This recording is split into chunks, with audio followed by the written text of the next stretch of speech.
I'm Julian Knight and I'm the Money and Property Editor at The Independent on Sunday. I've been working in that role for 5 years. Prior to that I was the BBC News Consumer Affairs and Personal Finance reporter. I think it's going to be another year of growth for the private rental sector, and I do mean that almost nationwide, because you just have to look at the transactions going on in the actual sales sector.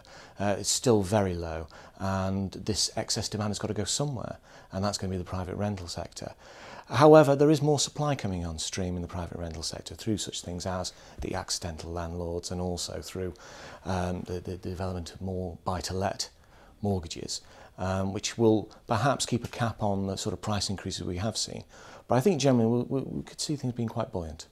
We've seen a rise in the accidental landlord, mainly because of just the economy and the fact that the actual sales market is so moribund. And that means that, in effect, people can't move, and maybe their jobs, their lives, take them in different directions.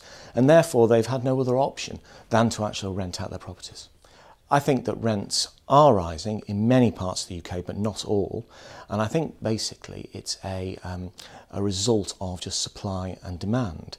The thing is that there are more people demanding rental property, and there's a shortage of supply. There's a shortage of supply of all housing in the UK.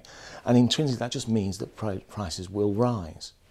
I think it's a really good time, in effect, to be a landlord, because we have this scenario whereby which very few people are moving into their own homes to buy, and therefore what's happening is that they're looking for rent. However, landlords really have to rise to the challenge and understand that the people they're going to have, the tenants they're going to have, are going to want to be there for a longer period, and they're going to need therefore to think in terms of how they actually meet their needs over the long term. My advice to accidental landlords is to go the professional route.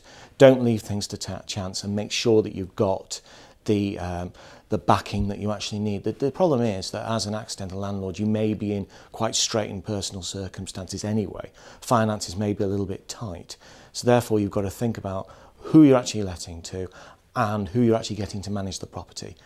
I'd say go to an ILA agent in most instances.